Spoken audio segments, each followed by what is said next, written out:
Turn 4. Just wasn't quite clear. A hard hit to the inside again, comes back up onto the track. See Sam Horn is doing a good job of getting by Austin Dillon. You see Dillon got against the wall and got some front end damage out of that. And 70 of Brad Teague was the car that the 44 went across the nose of, exiting turn 4. And then this. 3 of 4. Couple cars collected, including the 78. That's BJ. Nowhere for BJ McLeod to go. He gets into the left front. 77 collects. Yeah, huge contact as well. 77. You'll see, Anthony, a little bit of contact there. Was that? He got a little help from the 7, I believe, of Corey LaJoy. Yeah, it looks to me like the 7 just sent. Now, three wide. Move around. Oh, 3 wide. Oh, look out. This is bad news. Oh, man, up under the wall. Casey Kane now comes back down on all 4. Caution is out. Oh, you can see that. Just hold on here. That is a tough break because that car, as you mentioned, was good tonight. Man. So See right here, Justin Allgaier is really struggling. Trevor Bain got to the inside of him, forced him to the right side a little bit. Casey Kane was already there. Damage also to the right side of the 12 there, as you can see. Don't know how severe that is right now, but Casey's night is done. That's good to see he's okay. Justin Allgaier, whenever Trevor Bain got to the inside of him, not sure that he ever had any idea that Casey Kane was out there. And as things happening so fast, you might have a spotter hollering in your ear here, but it's happening so quickly, folks. A chain reaction accident down the back straightaway into turn number 3. Eric Almirola, Kyle Busch, Clint Boyer, Brian Vickers, the drivers involved. Almirola clearly getting the worst of the damage. Right here, behind Michael Lynette. It's like Vickers just cut Larson off a little bit, and that just started the whole thing. So 2 separate incidents that combine. 55-43 have contact in the jam-up. Clint Boyer hits Kyle Busch, and then they all come together. When you're that far back, like Boyer is there, you don't see everything that's happening there. All of a sudden, it's right in front of you. Brakes don't do much good at that point in time. Going to stay on the lead lap. That could be a tall order. Oh, heavy damage. And he gets hit hard. Right in front of your leader, Martin Truex Jr. barely got through that. Barely got through there, and he was able to stay in the lead also, I believe. Watch the 19. That's your leader, Martin Truex. Wow. Man. Yikes. Holy crap, that was close. That's exactly what I Took the said, words Martin. right out of our mouth. Jamie Dick, 55, was in the middle of that group that we were pointing at, and Nelson Piquet Jr. So the 30 just drove in there and killed the rest of it. It's the second one of these hard licks we've seen this weekend. We saw the 5 car in practice hit. Really. Had lap cars in the middle of it. That was the group where this happened. You might have got a little help from Brian Vickers. Is that who that was in the 20? Yep. And then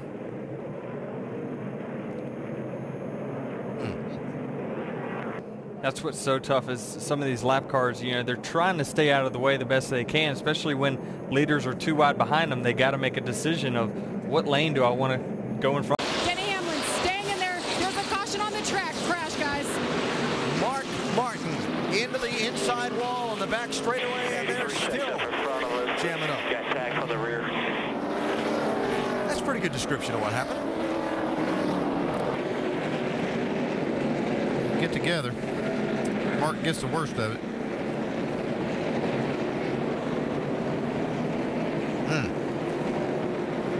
Things happen fast here, and you see right here.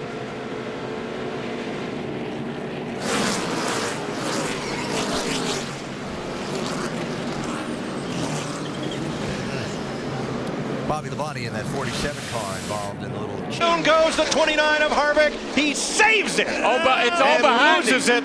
And they all pile up behind him. Trevor Bain and Montoya, and a big crash as Boyer slams into a stop Jamie McMurray. Today at the Bristol Motor Speedway, there was a near tragedy in Busch Series practice. Mike Harmon hits the wall during practice in turn 2, spins down the track, and is hit flush by Johnny Sauter. You can see Harmon there, totally exposed in his race car as Sauter approached. Amazingly, Harmon was uninjured. His race car devastated. Johnny Sauter's car also caught fire. Run by Kyle Busch. Oh, and the 18 teaming out into the back of the 78. Martin Truex Jr. slamming into the wall. He hits again. Contact made. Kyle Busch got to the back of the 78. The 78 spins and brings out the caution once again. Also involved the 7 of J.J. Yaley. Inside wall is an odd one and a tough one. Just barely touches him there. Yeah, Martin's not going to be happy with that. I don't think Kyle did it on purpose by any means, but certainly coming off turn 4 and thinking the 7 he could do. Watching the 78 come right across the racetrack. Huge impact. 3 laps of practice and took this wild ride.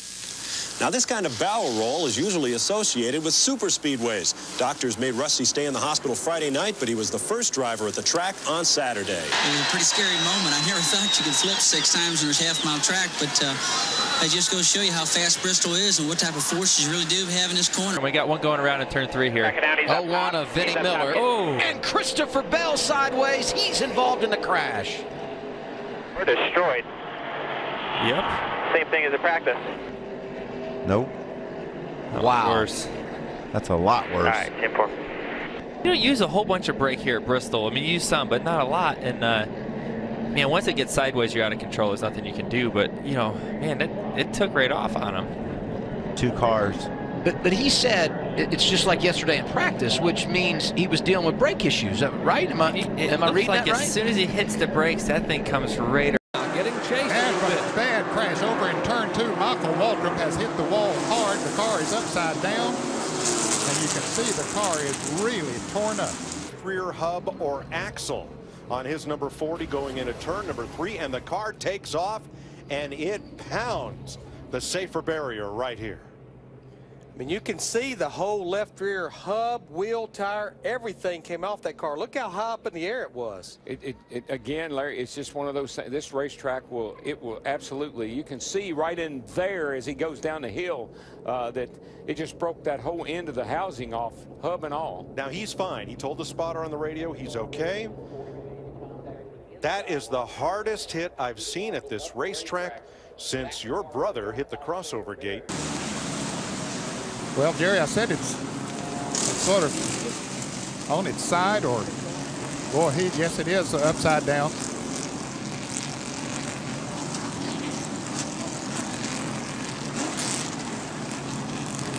Michael Waltrip's car begins to slip and slide on the outside and contacts the concrete wall nearly head on. The car is sawed in half by that concrete barrier there.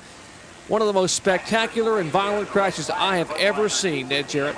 Jerry, I've been involved in auto racing for more than 30 years, and I don't remember ever seeing a car torn up this much. The safety crews had run over to the car like... Yeah, Ben, I think I'm all right.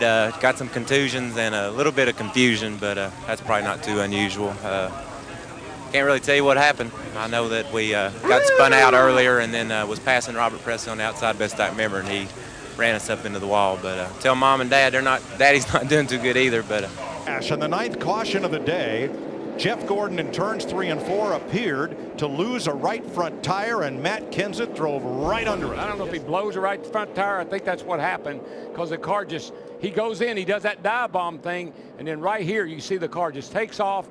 Matt was great big run on the outside and drove right up on the back of him. And we are hearing that the right front blew, but it's almost like something... I dove down to the bottom to pass the 32 car. As soon as I got into the banking, I felt the right front go. I really hate that we collected Matt Kenseth in that. He had a great car. He was coming. It's just a matter of time before he got us, but... Something that had him stopped in front of Joey Gase.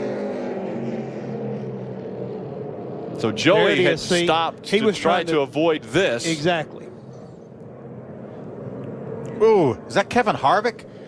Harvick tried and slid by on the outside. And you got some more cars up here in front, and they're all trying to get off the racetrack, and boom.